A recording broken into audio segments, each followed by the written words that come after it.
The auctioneer had already put a price on the pregnant Omega when the black wolf beneath the gallery stopped breathing. Rain had fallen over Belmarket since dawn, turning the narrow streets silver and washing the scent of horses, wet stone, chimney smoke, and autumn leaves through the market district. Inside the old auction hall, however, the air felt too warm. Lanterns burned behind amber glass. Boots scraped across wooden floors. Men spoke in low voices while coins clicked inside leather purses. Nora Whitcombe kept both hands folded beneath the gentle curve of her belly and tried not to listen. 21 weeks. That was how long her baby had existed beneath her heart. And apparently, according to the paper pinned outside the holding room, that was also how long it had taken the world to decide she could be sold. "Stand straighter," the clerk beside her muttered. Nora lifted her chin. Her baby kicked. She looked down. "Excellent timing," she whispered. "Next time, aim higher." The older Omega sitting beside her covered a nervous laugh with one hand. Nora smiled faintly. It was a small thing, but small things mattered when fear was trying to fill every corner of a room. She reached over and squeezed the woman's cold fingers. "It will be all right." Nora did not know if that was true, but kindness did not always need certainty. A side door opened briefly, letting in a gust of wet wind. Nora caught the scent of rain. Then, something darker. Cedar smoke. Frostbiene. Black tea. She turned. A massive black wolf sat beneath the covered gallery outside. He was far too large to belong to any ordinary kennel. Rain darkened his coat until it looked almost blue beneath the lantern light, and a thin silver streak ran along his throat. His amber gold eyes fixed on her. Nora blinked. The wolf did not. "Well," she murmured, "you look judgmental." One ear moved. That almost made her smile. She glanced at the clerk, then quietly broke the oat roll she had saved from breakfast. Half went beneath her shawl. The other half disappeared through the doorway. The wolf lowered his head. Nora crouched carefully. "You look richer than I am," she whispered, "but apparently neither of us received breakfast." The wolf took the bread from her fingers with surprising gentleness. Then her scent reached him. Warm oat bread. Ripe pear. Lavender after rain. Silas Greyhaven, Alpha King of Alderwyn, went completely still. His wolf surged awake inside him. "Matey." Silas nearly rejected the word on instinct. "Not here. Not now. Not like this." The woman was frightened, pregnant, and wearing a thin iron identification band around her wrist. The last thing she needed was another alpha deciding fate had given him rights over her.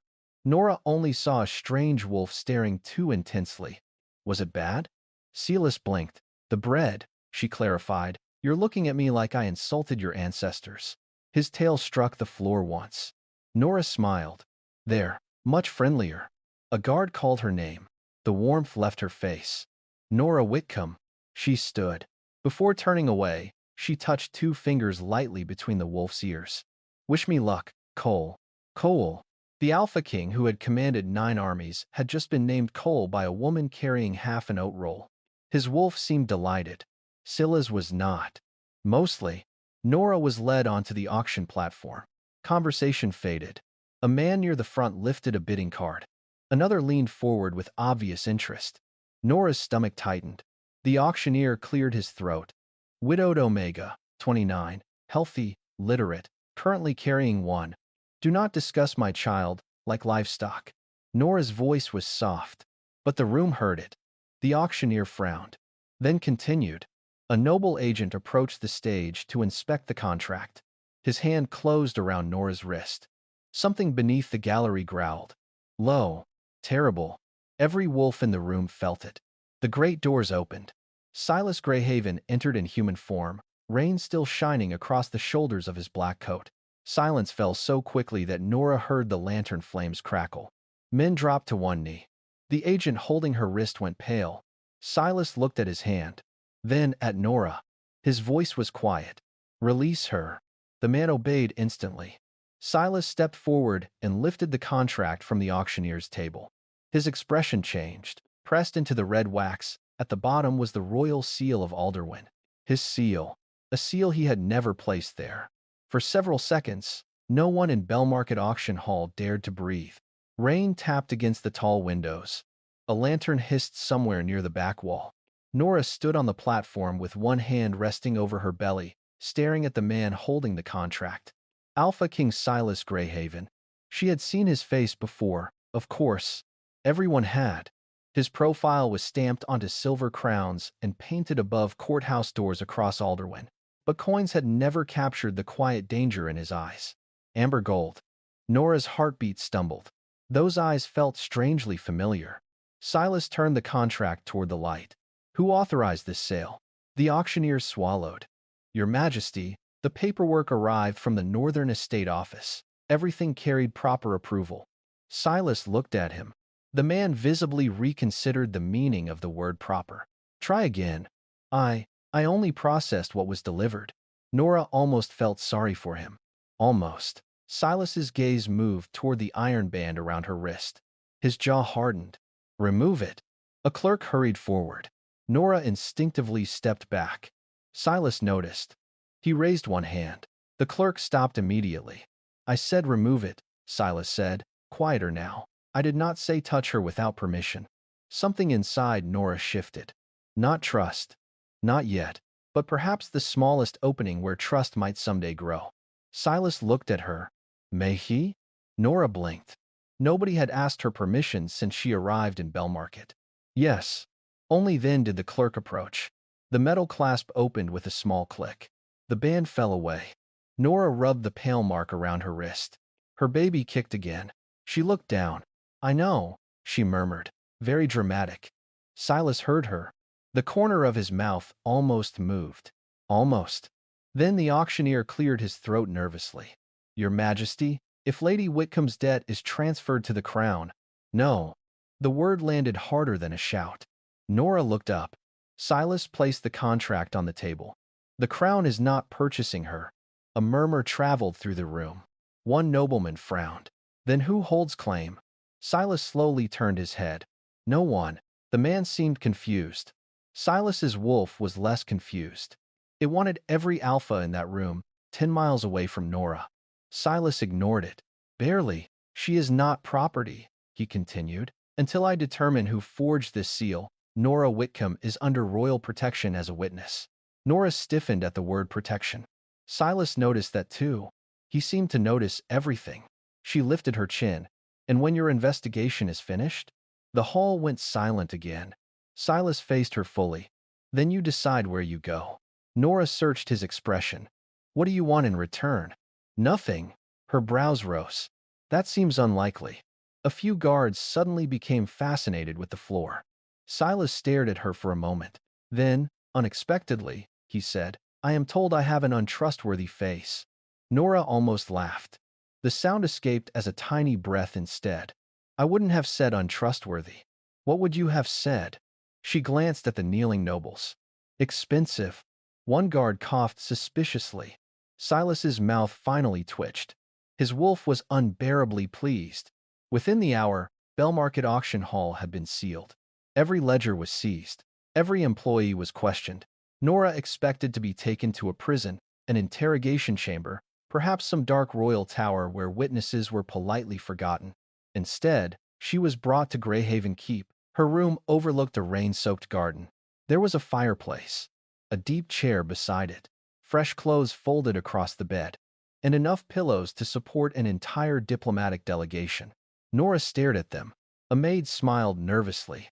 His Majesty ordered extra comfort for the baby. Nora touched one pillow. Am I charged by the pillow? The maid blinked, then laughed. No, my lady. Good. I'm currently unemployed. That evening, Silas visited with a tray of tea. No guards entered with him. He placed the tray on a small table. Nora looked at the cup, then at him, then back at the cup. Is this an interrogation? No. Poison? Cyanide meme gay? No. Royal hospitality? Yes. She took one cautious sip. Her face changed. Silas frowned. What? There's no honey. He stared at the cup as though tea had personally betrayed him. Nora's lips curved despite herself. For the first time that day, the room felt less frightening.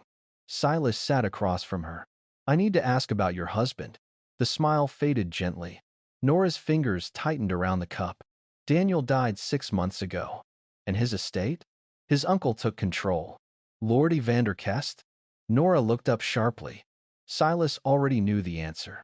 Before she could ask how much he knew, a scratching sound came from beyond the glass doors leading to the greenhouse. Scratch. Scratch. Nora froze. Then she stood. Outside, beneath the rain-darkened vines, a massive black wolf sat patiently beneath the lantern light. Amber-gold eyes watched her through the glass. Nora's face brightened. Cole. Behind her, Alpha King Silas Greyhaven closed his eyes. This was going to become complicated. Nora opened the greenhouse door before Silas could think of a respectable excuse. Cool evening air slipped into the room, carrying the scent of wet leaves, rosemary, and rain-dark soil. The black wolf stepped inside. Water clung to his fur in silver drops. Nora smiled immediately.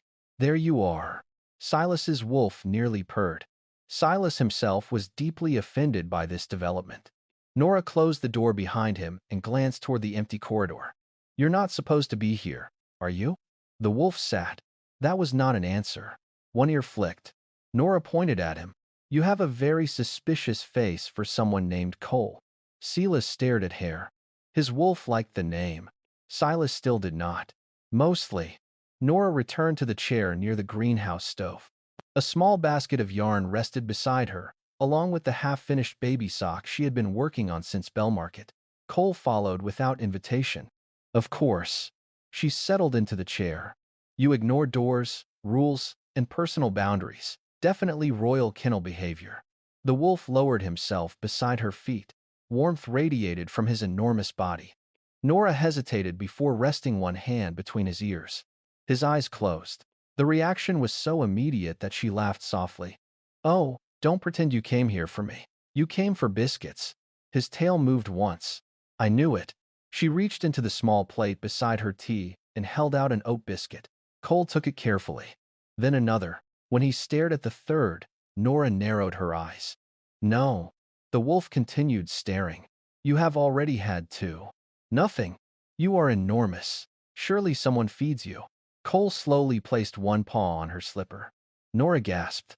Emotional manipulation? His tail struck the floor. She broke the biscuit in half. You are a disgrace. Silas ate it. His wolf considered this an excellent victory. For several quiet minutes, Nora worked on the tiny sock while rain whispered across the greenhouse roof. It was peaceful, almost strangely so. Silas had spent years surrounded by advisors, guards, nobles, petitions, and voices that always wanted something. Here, Nora asked nothing. She simply sat beside him. Her scent drifted through the warm air, oat bread, pear, lavender softened by rain. The endless pressure beneath Silas's skin eased. His wolf settled. Nora's sigh hid. You know what's strange, Cole? His ear lifted. I should feel safer now. Her fingers slowed over the yarn. The Alpha King stopped the auction. He gave me a room. He said no one owned me. She looked down at the little sock. But every time someone says they're protecting me, part of me wonders what they'll ask for later. Silas went still.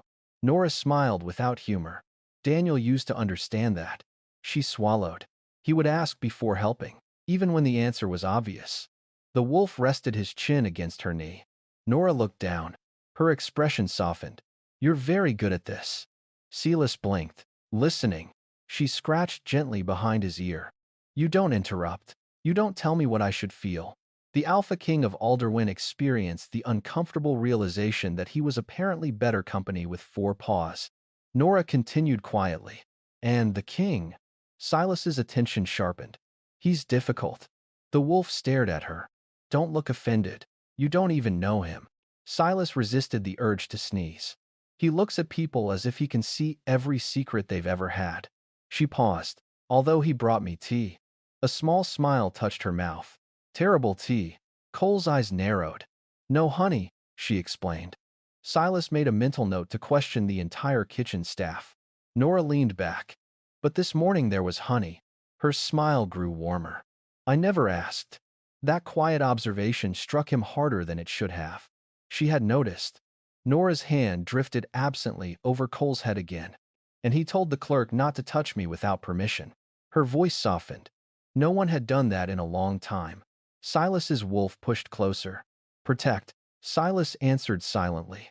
Carefully, the baby moved beneath Nora's palm. She inhaled. There you go again. Cole lifted his head. Nora hesitated, then gently guided his broad muzzle nearer her belly. Here, another small kick. The wolf froze. His golden eyes widened. Nora laughed. Oh, now you're frightened? Silas had faced assassins with less uncertainty. The baby kicked again. His wolf released a low, astonished sound. Nora's laughter filled the greenhouse, warm and bright. Then, footsteps approached outside. Two royal guards appeared beyond the glass. The moment they saw the black wolf beside Nora, both men stopped and bowed their heads. Nora's smile faded. Slowly, she looked from the guards to Cole. The wolf became very still. Nora narrowed her eyes. Why are royal guards bowing to you? Silas suddenly wished he had taken the third biscuit and left. Nora looked from the bowing guards to the enormous black wolf beside her, then back to the guards. The rain ticked softly against the greenhouse glass. Well? Neither man answered. Cole suddenly found a fern very interesting. Nora folded her arms. Why are royal guards bowing to a wolf? The younger guard opened his mouth. The older one spoke first. He belongs to His Majesty. Nora glanced down. Cole's ears moved. Belongs to him how? The guard hesitated. He is close to the crown. Nora started. That is impressively unhelpful. The younger guard coughed into his fist. Cole lowered his head, suspiciously pleased. Nora crouched in front of him.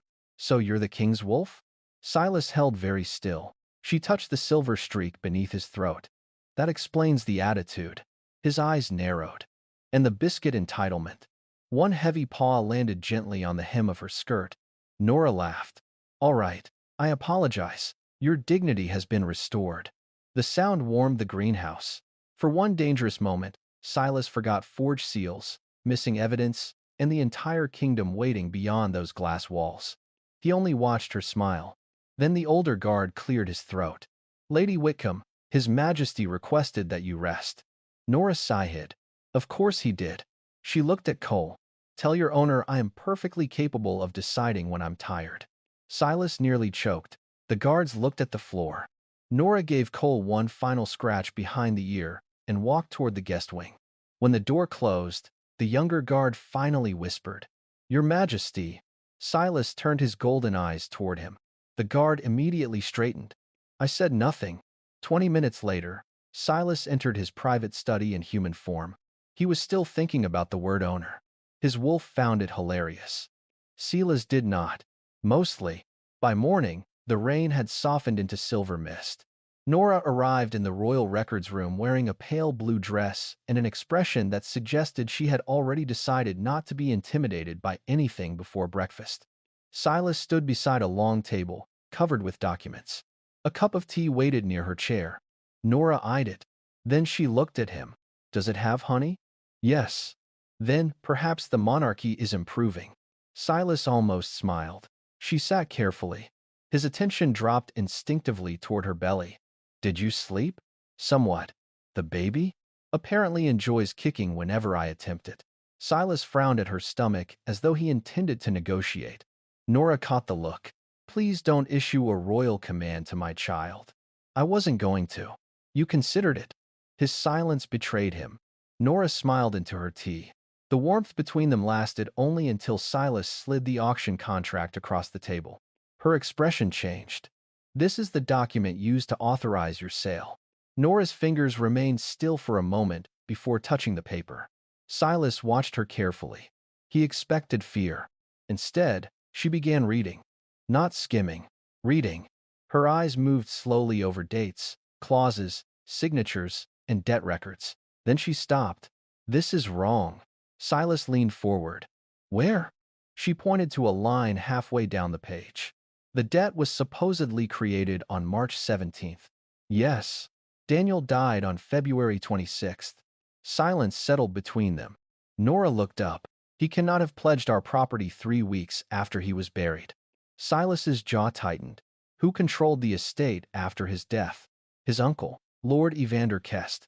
Silas already knew the name, but hearing Nora say it made something colder settle inside him. Did Kest ever mention your child's inheritance? Nora's face lost color. She lowered one hand protectively over her belly. Daniel's land passes to our child. How much land? Not much farmland. She hesitated. But the northern trade road crosses it. Silas went still. That road carried nearly a quarter of Alderwin's winter iron shipments. Suddenly, the auction looked very different. Nora returned to the contract. Her eyes narrowed. Wait. Near the bottom, beneath the false debt, one small clause had been buried beneath legal language. She read it twice. Then a third time. What does it say? Silas asked. Her voice became quiet. Upon transfer of the Omega, guardianship of any dependent offspring passes to the lawful claimant. The room seemed to grow colder. Silas's wolf surged violently beneath his skin. Nora pressed her palm over her baby. They weren't buying me. Silas looked at the small curve beneath her dress. His voice dropped. No. Understanding moved slowly across Nora's face. They were buying access to my child. Silas reached across the table, then stopped before touching her hand. He waited. Nora noticed. After a moment, she turned her palm upward. Only then did his fingers close around hers. Warm. Careful. Steady. I won't let them take your child, he said. Nora looked into his amber gold eyes. For once, she did not pull away. Then, Silas added quietly, but first, we need to find out why Lord Kest believed he could forge my seal and survive it. The cradle was found beneath 3 broken chairs, a cracked wardrobe, and what appeared to be half of someone's dining room. Nora stood in the royal storage hall with both hands pressed over her mouth. For a moment, she did not move. Dust floated through pale afternoon light pouring from the high windows. The room smelled of old wood, dried lavender, leather, and the faint dampness of things packed away too long. Silas watched her quietly. The cradle was small, walnut wood, hand-carved stars along the sides. One corner still carried a shallow scratch where Daniel had slipped with the carving knife and insisted it gave the cradle character. Nora remembered laughing at him. She remembered standing in their kitchen while he sanded the wood, his sleeves rolled to his elbows, sawdust caught in his dark hair. She remembered him placing her hand against the unfinished frame. Our little one will sleep here, he had said. Now Daniel was gone, and the cradle had spent months buried beneath confiscated furniture. Nora stepped closer. Her fingers traced one carved star. Silas stayed several feet away. He wanted to comfort her. His wolf wanted to cross the distance immediately, press against her, surround her with warmth and cedar scent until the sadness left her face. Silas knew better. Some grief needed company, not interruption. He made this himself, Nora whispered. I know. She looked back at him. Silas nodded toward the inventory sheet. Daniel Whitcombe, handmade nursery furniture, confiscated under estate authority. Nora's mouth tightened. The Vander took everything. Silas's eyes darkened. He won't keep it. Nora looked at him for a long moment. There was something dangerous in the calm way he said it. Not anger for show. Not a royal promise meant to impress her. Something quieter. More personal. She turned back toward the cradle before he noticed how much that affected her. Daniel hated instructions, she said softly. Silas blinked. Nora smiled faintly. He once built a kitchen shelf upside down because he said the drawing was insulting his intelligence. Silas looked at the cradle. Should I be concerned? Probably. That earned the smallest smile from him. Together, they lifted the cradle away from the pile. Silas examined the carved side. There should be a compartment. Nora frowned. Why? Your husband mentioned one in a letter recovered from the estate records. She looked at him sharply. Silas reached beneath the wooden rail and pressed a carved moon. Nothing happened. He tried again. Still nothing. Nora watched. The Alpha King pressed harder. The cradle remained unimpressed. A laugh escaped her. Silas slowly looked at her. Something amusing? Nothing. You're laughing. I would never laugh at the Alpha King. Her eyes were already shining. Silas folded his arms. Nora stepped beside him, reached beneath the opposite rail, pushed 2 small stars together, then slid the moon sideways. Click! A narrow wooden panel opened. Silas stared at it. Nora smiled sweetly. Apparently furniture does not respond to alpha commands. His wolf immediately decided her laugh was worth every insult. Silas sighed. I will remember that. Inside the compartment, lay a thin strip of copper wrapped in faded blue cloth. The humor left Nora's face. She recognized the fabric, Daniel's old winter shirt. Her fingers trembled as she unfolded it. A faint scent rose from the copper. Penis up, ink, and beneath it, something painfully familiar. Daniel. Nora stopped breathing. Silas moved closer, but did not touch her. What is it? A scent oath. Her voice cracked. She swallowed and tried again. Old pack law. Midwives used them when guardianship was disputed after a death. Her thumb traced the tiny engraved letters. Daniel had sealed the copper with blood, scent, and his legal mark. Nora read aloud. My wife, Nora Whitcombe, shall remain sole guardian of our child. No elder, relative, future husband, mate, or pack authority may claim guardianship without her freely given consent. Silas went completely still. Nora continued, if anything happens to me, protect her choice. The last words nearly broke her. She pressed the copper to her chest. Silas's hand moved, then stopped halfway. Nora noticed. Slowly, she reached for him first. His fingers closed around hers. No command, no claim, just warmth. Daniel knew, she whispered. Silas nodded. He suspected someone. Nora looked down at the strip. Near the bottom, 2 initials had been scratched into the metal. A.K. Her grief turned colder. Evander. Silas's jaw tightened. That evening, the copper oath was locked inside the royal evidence room under 2 guards. By midnight, both guards were still at their posts. The door remained sealed. The window remained barred. But when Silas opened the evidence box the next morning, the blue cloth was there. The copper strip was gone. By evening, Nora had stopped believing the copper oath had simply been stolen. Someone inside Greyhaven Keep had taken it. That thought followed her through dinner, through the quiet corridors, and finally into the royal greenhouse where she went looking for the one creature who had never asked her questions she could not answer. Cole? Rain whispered against the glass roof. Moon roses climbed silver trellises, their pale petals glowing beneath hanging lanterns. Warm earth, rosemary, damp leaves, and lavender filled the air. No wolf appeared. Nora frowned. You cannot demand biscuits for 3 nights and then suddenly develop independence. A soft sound came from behind the moon roses. She followed it. Cole stood in the shadows. Relief warmed her immediately. There you are. The black wolf looked unusually tense. His ears were slightly back. His amber gold eyes remained fixed on the greenhouse entrance. Nora slowed. What happened? Cole stepped toward her. She reached into her pocket. I brought something. The wolf stared at her hand. It is not food. His disappointment was almost insulting. Nora pulled out a thick gray wool scarf. You keep arriving wet. Cole looked at the scarf. Then at Nora. Do not be difficult. He backed away. Nora gasped. You will steal biscuits, but draw the line at knitwear? His tail moved once. Oh, absolutely not. 5 minutes later, the most feared wolf in Alderwyn stood wearing a crooked gray scarf around his neck. Nora stepped back proudly. There. Cole looked miserable. You look handsome. His ears lifted. And slightly ridiculous. They lowered again. Nora laughed. The sound softened something inside him. She sat beside the old greenhouse stove. Cole settled near her knees. For a while, she simply ran her fingers through the fur behind his ears. I think I miss him, she murmured. Cole went very still. Nora stared toward the rain. The king. Silas's wolf became unbearably attentive. He was gone most of the day.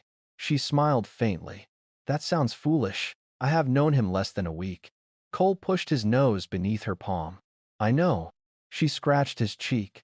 He is difficult, serious, terrible at tea. The wolf huffed. But when something frightening happens, I look for him now. Silas felt the words somewhere beneath his ribs. Nora sighed. And then he looks at me with those eyes. She glanced down at Cole. Actually, the wolf froze. Nora narrowed her eyes. Your eyes are very similar. Footsteps sounded beyond the greenhouse doors. Cole rose instantly. 2 guards entered. Both stopped. Your Majesty. Nora's hand went still. For one strange second, she waited for Silas to enter behind them. No one came. One guard looked at the wolf, then realized his mistake.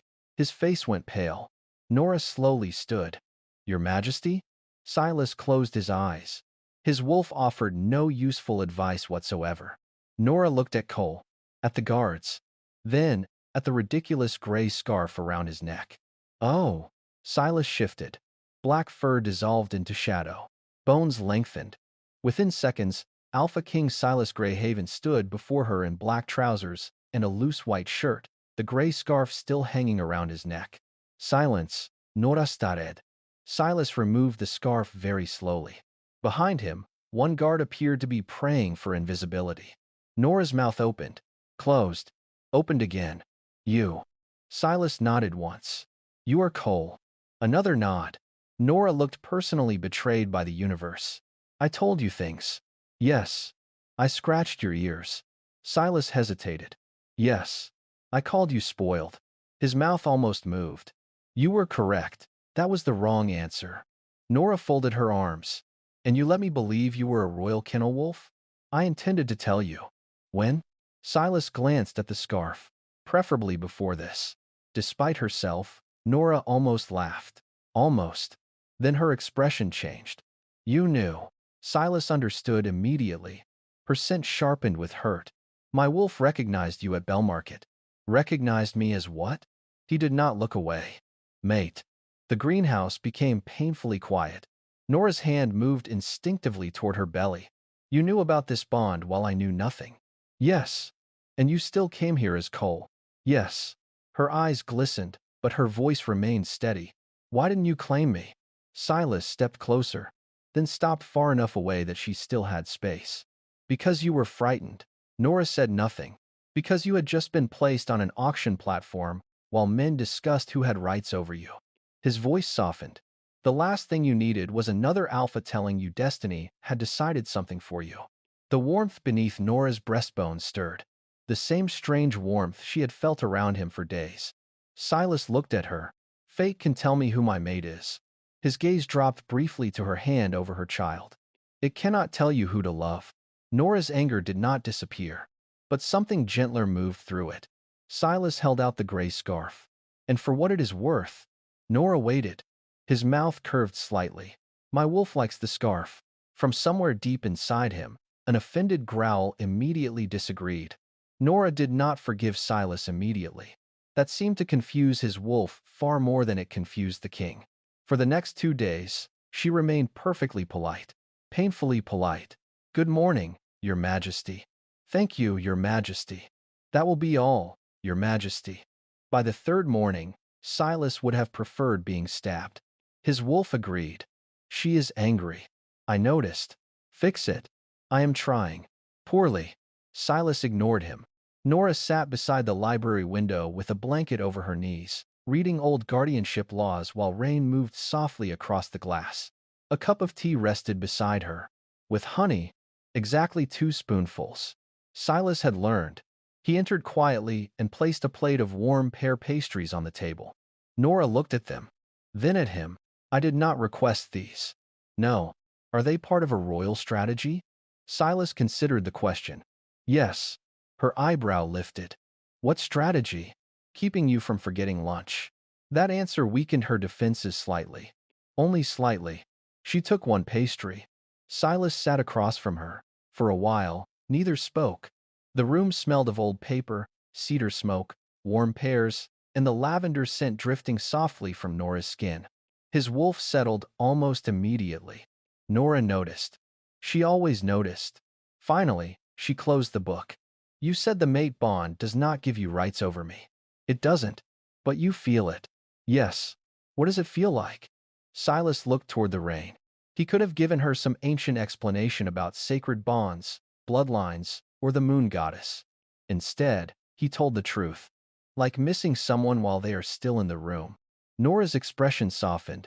Silas continued quietly. When you leave, my wolf listens for your footsteps. Her fingers tightened slightly around the pastry. And when another man stands too close to you, he becomes unreasonable. Nora blinked. Your wolf? Silas paused. Mostly. A smile tugged at her mouth. That afternoon, she discovered exactly how much mostly meant. Lord Adrian Vale, one of the younger royal attorneys, arrived to review Nora's case. He was handsome, charming, and apparently incapable of speaking without smiling. Silas disliked him immediately. Nora did not. That made it worse. Adrian leaned over the table beside her. This clause is clever, Lady Whitcombe. Nora is fine. Silas, standing near the fireplace, went very still. Adrian smiled wider. Nora, then. Silas's scent sharpened. Cedar smoke, frost pine. Something distinctly possessive. Nora smelled it. Her eyes flicked toward him. Silas pretended to examine a document upside down. Adrian continued explaining the law. Nora listened for perhaps 30 seconds before asking, "Your Majesty?" Silas looked up too quickly. "Yes? You're holding that page upside down." Silence. Adrian coughed. Nora bit her lip. Silas slowly turned the paper around. "I was aware." "Of course." Adrian looked suspiciously close to laughing. Silas decided he disliked him even more. Later, when they were alone, Nora found Silas in the corridor outside her room. "You were jealous." "No. You were." "I was cautious." "Of Lord Fail. He smiles too much." Nora laughed. The sound caught him completely unprepared. "You are impossible." Silas looked down at her. "And yet you're smiling." Her laughter faded into something gentler. For a moment, neither moved. The corridor was quiet. Firelight warmed the stone walls. Rain whispered far beyond the windows. Silas wanted to touch her. He did not. Nora noticed that too. Slowly, she reached out and straightened the edge of his collar. His breath stopped. "You may court me," she said softly. His eyes changed. Nora raised one finger before hope could fully reach his face. Slowly. Silas nodded. Slowly. "No orders." "Agreed." "No deciding what is best for me without asking." "Agreed." "And Cole still owes me 3 biscuits." Silas stared. "My wolf owes you biscuits?" "He stole them." "He ate them." "Exactly." A low growl moved inside Silas's chest. Nora smiled. For the first time since Belmarket, the warmth between them felt uncomplicated. Then footsteps approached. A royal messenger stopped before them, pale and breathless. "Your Majesty." Silas turned. Lord Evander Kest arrived at the gates. Nora's smile disappeared. The messenger swallowed. "He has formally petitioned the Moon Court." Silas's expression hardened. "For what?" The answer came quietly. "Guardianship of Lady Whitcombe's unborn child." The Moon Court granted Nora 12 days before the hearing. 12 days to prove that her unborn child belonged under her protection. 12 days before Lord Evander Kest would stand before the oldest families in Alderwyn and argue that a pregnant Omega was too vulnerable to control her own future. Silas hated the number 12 almost immediately. Nora, however, treated it like a challenge. By sunrise the next morning, the library table had disappeared beneath law books, estate records, witness statements, and 3 separate plates of pastries that Silas kept ordering because Nora repeatedly forgot to eat when she was concentrating. "You're hovering again," she said without looking up. "I'm standing." Very intensely. Silas folded his arms. Nora turned a page. "Still counts." His wolf wanted to move closer. Silas stayed where he was. Slowly, he reminded himself. He was learning. The missing copper oath had not been recovered, but the cradle had been moved into a small sitting room beside Nora's chambers. One leg had loosened during storage. Silas insisted on repairing it himself. Nora watched him kneel beside the walnut frame with a small toolkit. "You know how to do that?" "I have rebuilt fortifications during war." "That was not my question." Silas glanced up. Nora smiled sweetly. He returned to the screw. 10 minutes later, the cradle tilted dangerously to one side. Nora covered her mouth. Silas stared at it. "Do not." "I haven't said anything." "You're laughing." "A little." His wolf huffed inside him. Nora crouched beside him. Their shoulders nearly touched. Daniel used to tighten this joint from underneath. Silas followed her hand. Together, they corrected it. When the cradle finally stood straight, Nora ran her fingers over the carved stars. For a moment, grief passed quietly across her face. Silas did not speak. He simply rested his hand on the floor beside hers. Close. Not touching, Nora noticed. After a few seconds, her little finger moved against his. That was all. Silas's wolf acted as though he had been given a kingdom. That evening, they sat beside the fire with another stack of legal records. Nora shifted suddenly. Silas looked up. What? The baby. Her hand rested over the curve beneath her dress. Another movement. A quiet smile softened her entire face. Without thinking, Silas leaned forward, then stopped. Nora saw him hesitate. Would you like to feel? The Alpha King looked almost alarmed. Nora's smile widened. You have faced armies. Armies are predictable. She laughed and reached for his hand. His palm settled carefully against her belly. Nothing happened. Silas waited. Still nothing. Nora bit back a smile. I think you frightened the baby. I did nothing. You are frowning. I am concentrating. That may be worse. Then a small kick pressed against his palm. Silas froze. His amber eyes widened. Nora watched the powerful king of Alderwind become completely speechless. Another kick. A strange tenderness crossed his face. His thumb moved once, barely touching the fabric. Hello, he murmured. Nora's heart tightened. Not painfully. Something warmer. Later, perhaps to recover his dignity, Silas announced that preparing a nursery could not possibly be difficult. Nora handed him a square of swaddling cloth. Show me. He stared at it. What exactly am I showing you? How easy it is. 20 minutes later, a pillow lay on the table wrapped so tightly it resembled captured evidence. Nora laughed until tears gathered in her eyes. Silas glared at the pillow. I commanded 6,000 soldiers at Red Valley, and yet the pillow has defeated you. It moved. It is a pillow. That night, Cole returned. The giant black wolf stretched beside the fireplace while Nora read aloud from an old inheritance code. His head rested near her slippers. Every so often, she reached down without thinking and touched the silver streak at his throat. Neither of them mentioned that she knew exactly who he was now. Somehow, that made the quiet intimacy sweeter. Nora had almost finished the chapter when her fingers stopped. A memory surfaced. Daniel in his workshop. Sawdust in his hair. His hands resting on the cradle. If anything ever happens to me, Nora. She could almost hear him. The wood remembers. She sat upright. Cole lifted his head. The cradle. Silas shifted moments later and followed her into the sitting room. Nora knelt beside the walnut frame, turning it carefully. Under one carved foot, almost hidden by years of polishing, tiny symbols circled the wood. Not decoration. Moonlaw script. Nora traced the first line. Her breath caught. Silas crouched beside her. What does it say? She looked at him slowly. It says a mother's free choice cannot be transferred by debt, marriage. Her fingers moved to the final symbol. Or alpha claim. Silas went still. Nora stared at the cradle. Daniel had not hidden only an oath. He had hidden a law. By breakfast, Nora had transformed the small sitting room into something between a legal archive and a very determined disaster. Books covered the table. Loose pages occupied 2 chairs. 3 ribbons marked passages in the old moon codes. And somewhere beneath a mountain of parchment sat the breakfast Silas had ordered nearly an hour ago. He stood in the doorway, watching her. Nora had one hand braced beneath her belly while the other moved slowly across the symbols carved under the cradle. Morning light spilled through the windows, pale gold against walnut wood.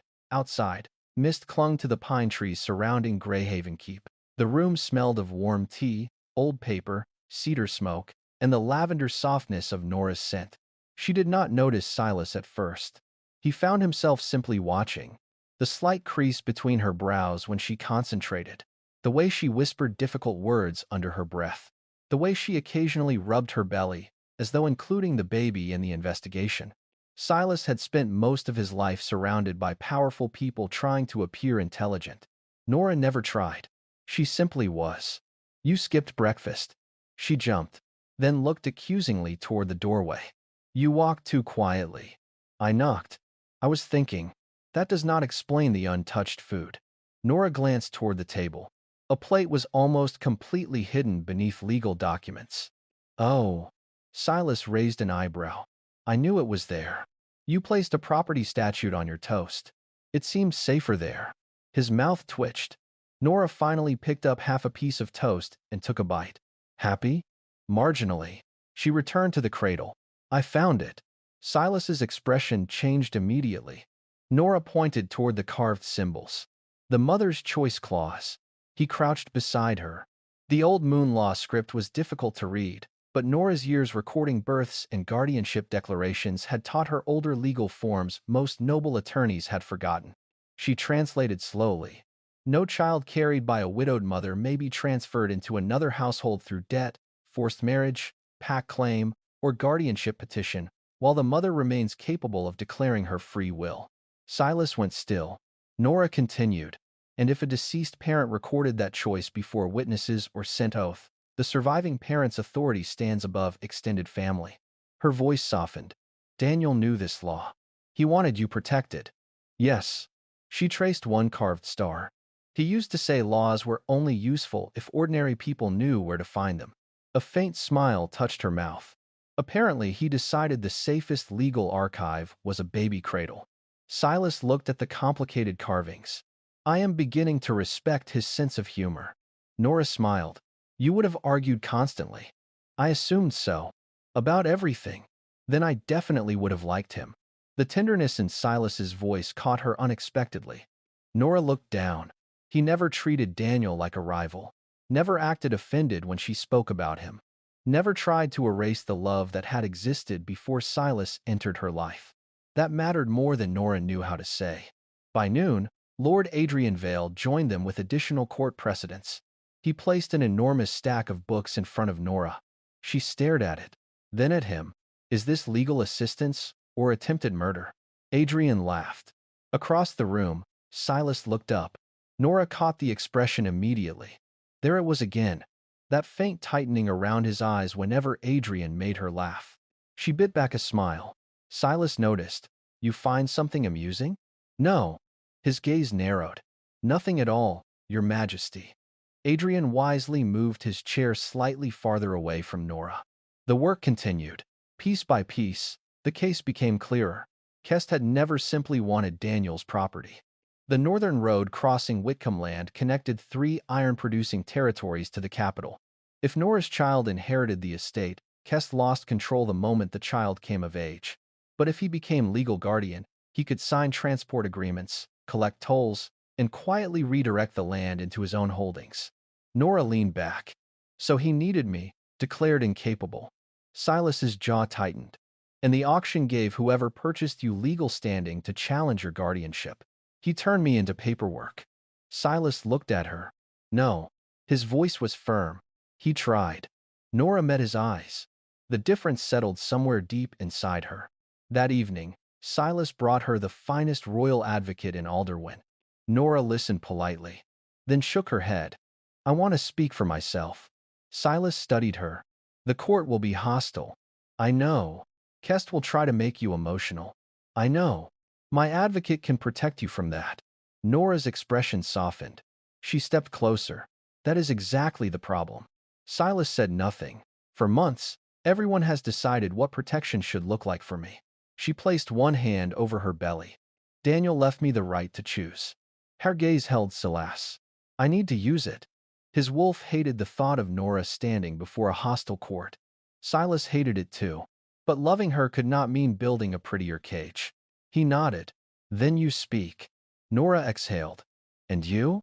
I'll be there. Quietly? Silas looked offended. I can be quiet. Nora smiled. I have met your wolf. That night, standing beside the cradle, Silas spoke one final time. If the court rules against you, I can still stop them. Nora reached for his hand. I know. Her fingers threaded gently through his. But this time, she looked toward the carved law Daniel had left behind. Then back at the Alpha King. I need to stop them. The moon court opened beneath a sky the color of polished silver. By mid-morning, Greyhaven Keep had filled with wolves from nearly every noble pack in Alderwyn. Carriages crowded the lower courtyard. Black horses stamped in the cold.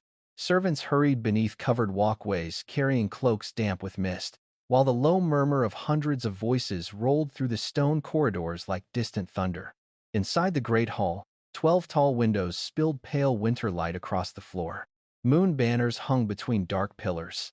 The air smelled of cedar smoke, beeswax, wet wool, and nervous wolves. Nora Whitcombe stood just beyond the great doors with one hand resting over her belly. Her child kicked.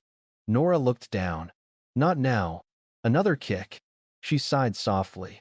I appreciate the enthusiasm. Beside her, Silas almost smiled. He wore black royal dress rather than armor, the silver crest of Greyhaven resting at his throat. He looked exactly like the Alpha King people whispered about. Controlled. Untouchable. Dangerous. But Nora noticed the small things now. The way his fingers flexed whenever voices rose beyond the doors. The faint sharpness of cedar in his scent. The fact that he had checked her chair 3 times that morning to make certain it had enough support. You're nervous, she whispered. Silas looked at her. For you. That still counts. His jaw tightened. If Kest speaks to you disrespectfully.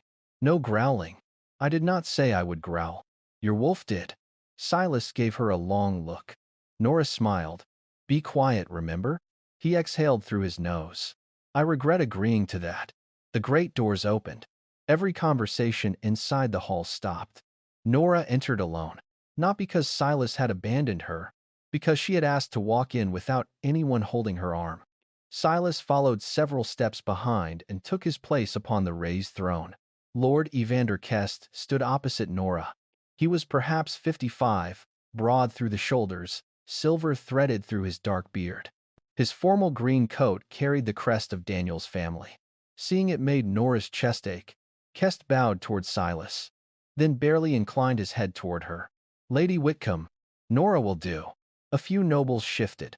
Kest smiled thinly. As you wish. The hearing began. At first, Kest was careful.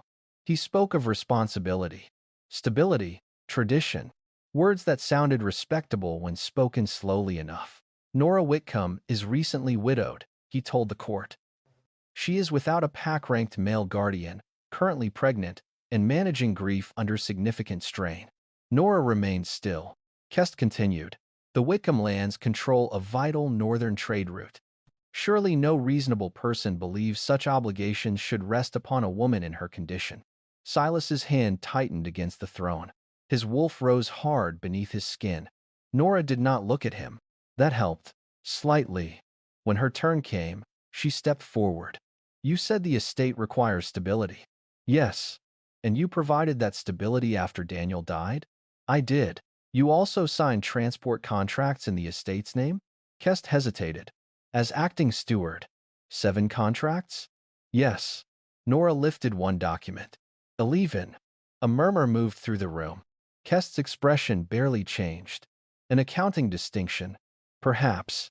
Nora placed the page down. 3 were signed before the court officially appointed you steward. Silence. Silas's eyes sharpened. Kest recovered quickly. Daniel had already entrusted management to me. Then perhaps you can explain something else. Nora lifted the auction contract. You claim my husband created this debt on March 17th. Yes. And that his signature authorized the transfer. It did. Nora looked directly at him. My husband was buried on February 28th. Several nobles whispered. Kest's jaw tightened. A clerical error. Another one? His scent changed. Annoyance. Nora smelled it. So did every wolf in the hall. Kest called his witness shortly afterward. A narrow-faced estate clerk named Malcolm Reed stepped forward and swore that Daniel had personally signed a revised guardianship declaration weeks before his death. A document was presented. Nora studied it. Her heart began beating harder. For a moment, grief blurred the ink. Then she saw it. Something simple. Something Kest had forgotten because he had known Daniel only as an heir. Nora had known him as a man. She looked at Malcolm. You saw my husband sign this? Yes. With your own eyes? Yes. Nora nodded slowly. And which hand did he use? Malcolm blinked. His right. The room became still. Silas leaned forward. Nora's voice stayed soft. Are you certain? Yes. She looked toward the judges. My husband broke his right wrist badly when he was 19. Kest's face changed. Nora continued. It never healed correctly. For the last 10 years of his life, Daniel wrote with his left hand. Malcolm went pale. Nora lifted the document. This signature slants right. She looked at him again. My husband could not have signed it. Silence swallowed the great hall. Then Silas smelled it. Fear. Not Nora's. Malcolm's. And beneath it, Kest's. Malcolm Reed's fear changed the room before he spoke. Every wolf in the great hall smelled it. Sharp, cold, unmistakable. Lord Evander Kest smelled it too. His head turned slightly toward the clerk. That tiny movement was enough. Malcolm saw it, and whatever courage had kept him lying until then disappeared. "I didn't know about the auction," he blurted. Kest's face hardened. "Think carefully." Silas rose from the throne. He did not raise his voice. He did not need to. "No one threatens a witness in my court." Alpha pressure rolled through the hall. Candles trembled. Several nobles lowered their eyes. Kest went silent. Malcolm swallowed. "He paid me." Nora's fingers tightened over the edge of the table. "For what?" "To copy Daniel Whitcomb's signature." A murmur spread through the hall. Malcolm's voice broke. "Lord Kest said the widow would remarry eventually. He said the land needed stronger hands." Nora felt her child move beneath her palm. Not violently. Just one small kick. She breathed slowly. "And the royal seal?" Malcolm looked toward Kest. "I never saw who made it, but documents came from his private office." Kest stepped forward. "This is the word of a frightened clerk attempting to save himself." "Then perhaps this will help." A new voice came from the rear doors. Everyone turned. Captain Rowan Hale entered with 2 royal guards. In his hand was a familiar strip of copper wrapped in faded blue cloth. Nora stopped breathing.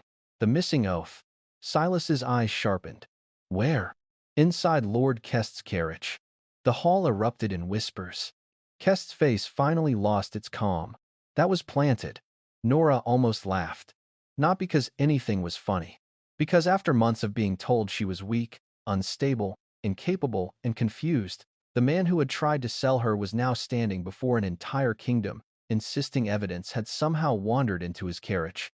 Silas looked toward the moon judges. The eldest examined the copper oath. Daniel's scent still clung faintly to it. The legal mark matched the cradle. The blood seal remained intact. When the judges finally returned to their seats, the hall became silent. The verdict was simple. The forged debt was void. The auction contract was unlawful. Lord Evander Kest had no guardianship claim. Nora Whitcombe remained the sole legal guardian of her unborn child. Her land remained protected under her child's inheritance. And Kest would answer separately for forgery, unlawful confinement, conspiracy, and misuse of the royal seal. The words washed over Nora slowly. Free. She was free, not protected until someone decided otherwise. Not temporarily safe. Free. Her eyes burned. She looked toward Silas. He was already watching her. His wolf pushed hard beneath his skin. "Mate, go to her." Silas did not move. Not yet. The court had just given Nora back her choice. He would not steal even 1 second of it. Guards took Kest away. The noble families began murmuring among themselves. Then, someone noticed Silas descending from the throne. The hall quieted again. Nora's heartbeat quickened. Silas crossed the floor toward her. He stopped several feet away. For a terrible second, Nora wondered whether he would announce the mate bond. Whether tradition would swallow the fragile freedom she had just won. Instead, the Alpha King of Alderwyn lowered himself onto one knee. Gasps filled the hall. Nora stared at him. Silas Greyhaven had made warriors kneel. Kings negotiate. Councils fall silent. Now he knelt before a widowed Omega everyone had once believed could be bought. His amber gold eyes held hers. "Nora Whitcombe." Her throat tightened. He continued. "You owe me nothing." Something inside her cracked open. No debt, no claim, no obligation. His voice softened. "But if you are willing." The most powerful alpha in the kingdom looked almost nervous. "May I court you?" Nora simply stared. Silas waited. 1 heartbeat. 2. 3. Then his mouth tightened slightly. "This is considerably more frightening than war." A laugh escaped her. Soft at first, then warmer. The tension in the hall broke with it. Nora stepped closer. She placed one hand gently against his cheek. Silas leaned into the touch before he could stop himself. His scent softened around her. Cedar smoke. Frost pine.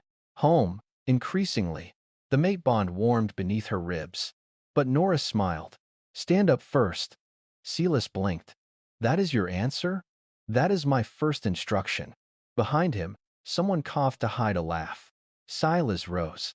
Nora looked up at him. "You may court me." Relief crossed his face, so quickly that only she noticed. Slowly, she added. Slowly, and no terrible tea. His mouth curved.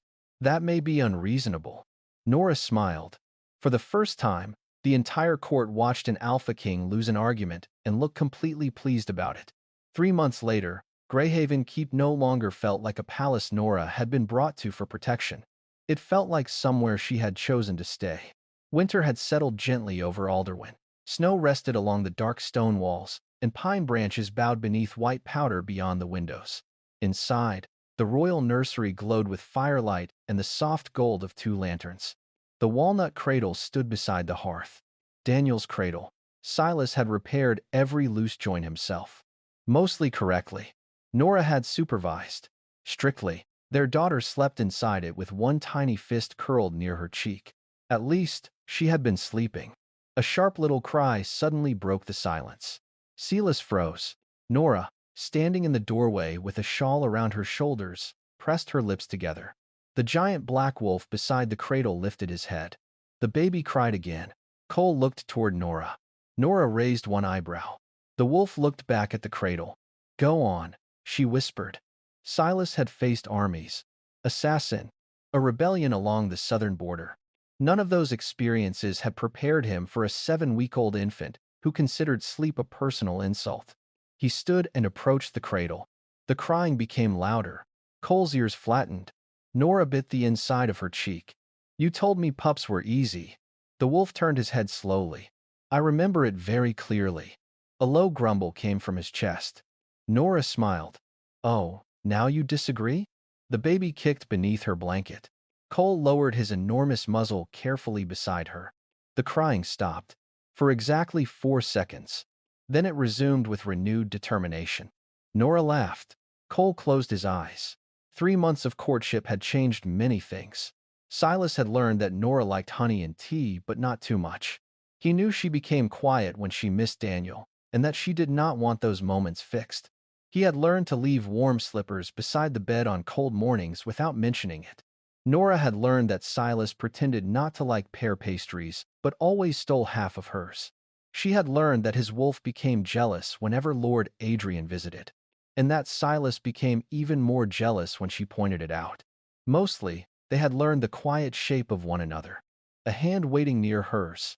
A scent lingering in an empty room. The strange ache of missing someone who had only gone to a council meeting. Silas had courted her exactly as promised. Slowly. No orders. No claim. When nobles began calling Nora the King's Omega, Silas corrected them every time. Nora Whitcombe, he would say. Nothing more, until the night she chose differently. It happened beneath the moon roses in the greenhouse. No audience. No ceremony. Nora had simply taken his hand, placed it over the warmth beneath her ribs, and whispered, I think I'm ready. The mate bond had not exploded. It had settled. Warm and deep, like coming home after a long winter. Weeks later, when Silas publicly announced their betrothal, he introduced her before the entire court as Nora Whitcombe, future Luna of Alderwyn. Not the woman he had rescued. Not the Omega from Belmarket. Nora. Her name had been enough. Now, near 3 in the morning, the future Luna of Alderwyn watched the Alpha King lose another battle against a very small opponent. Silas shifted back into human form beside the cradle. His dark hair was disordered. His shirt hung half open at the throat. He looked exhausted. Nora found him extremely handsome. That was inconvenient. She has eaten, Silas whispered. Yes, she is warm. Yes, she is dry. Yes. Then why is she angry? Nora walked closer. Perhaps she dislikes your tone. Silas stared at his daughter. I am being... The baby screamed. Nora covered a laugh. Silas looked betrayed. You are enjoying this. A little. He picked the baby up with surprising tenderness. She immediately quieted against his chest. Silas stared down at her. Nora watched his face soften. There it was. The man beneath the crown. The lonely alpha who had once believed every problem could be solved with enough authority. Nora stepped beside him. Silas wrapped one arm around her waist. Her scent mingled with his. Pear and lavender. Cedar and frost pine. Their daughter sighed between them. Silas kissed Nora's temple. Still think commanding people is easy? she murmured. He looked at the baby, then at Nora. No. She smiled. Good. His mouth curved. But courting you was harder. Nora gasped softly. Careful, Your Majesty. Threatening the king? Correcting him? Again? For the rest of your life. Silas kissed her then. Slowly. Warmly.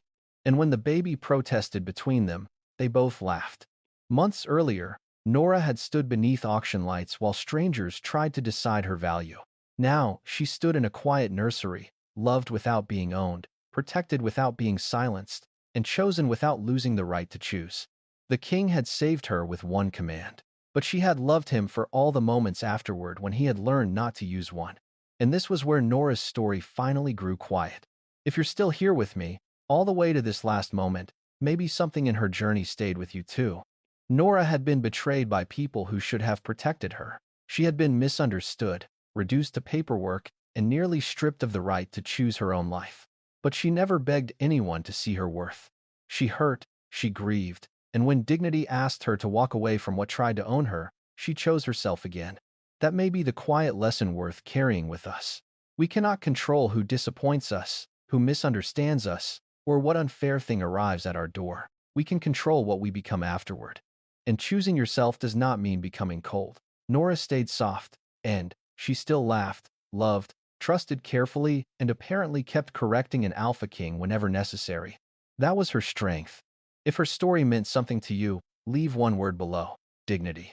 And if you'd like another story like this, a gentle like, share, or subscribe would mean a lot.